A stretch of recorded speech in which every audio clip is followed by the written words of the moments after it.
আজকে তোমাদের এ ও বর্ণ দিয়ে কিছু শব্দ লিখি। আমরা আজকে বর্ণ এবং বর্ণের মানে ওয়ার্ড মানে শব্দ জানবো, প্লাস তার কি জানবো, তার অর্থ জানবো, মানে বাংলা অর্থ জানবো। প্রথমে কি আছে? এক number and, A N T. And মানে কি? অ্যান্ড মানে পিঁপড়ে, পিঁপড়ে।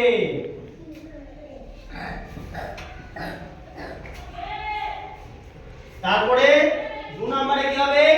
এক্স দিয়েছে। এক্স মানে কি? উঠার। সৈকত গুড, খুব সুন্দর বলেছে। এক্স মানে উঠার।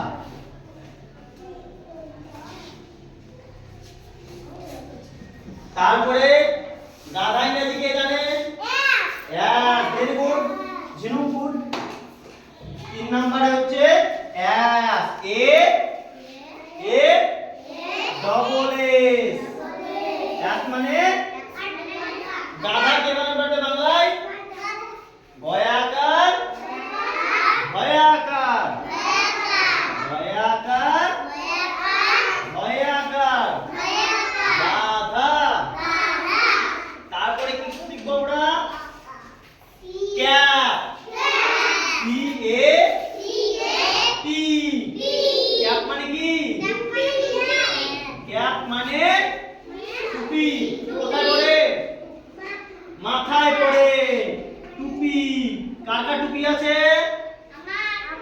আমারও টুপি আছে। তারপরে কি আছে? ক্রো। ক্রো মানে কি? ক্রো। সৈকত তো ভালো পড়াশোনা করে। ক্রো, সি আর ও ডাব্লিউ। ক্রো মানে কাক। ক্রো মানে কাক। 6 নম্বরে কি হবে? ক্যামেল। ক্যামেল মানে কি? উট। উট কে কে দেখেছো? আমি। সবাই দেখেছো? হ্যাঁ। বাহ। ক্যামেল মানে উট। তাহলে আমরা কি জানলাম? এ এ টি। এক মানে পিঁপড়ে। বলো আমার, বলো। এ এক্স ই। এক্স মানে উঠার। এ ডবল এস। এস, এস মানে গাধা।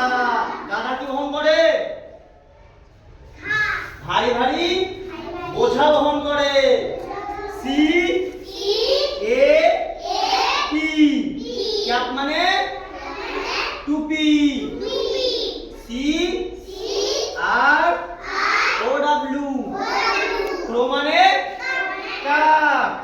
C C A M E L. Camel মানে এই এই কথাগুলি তোমরা পড়ে আসবা, ঠিক আছে?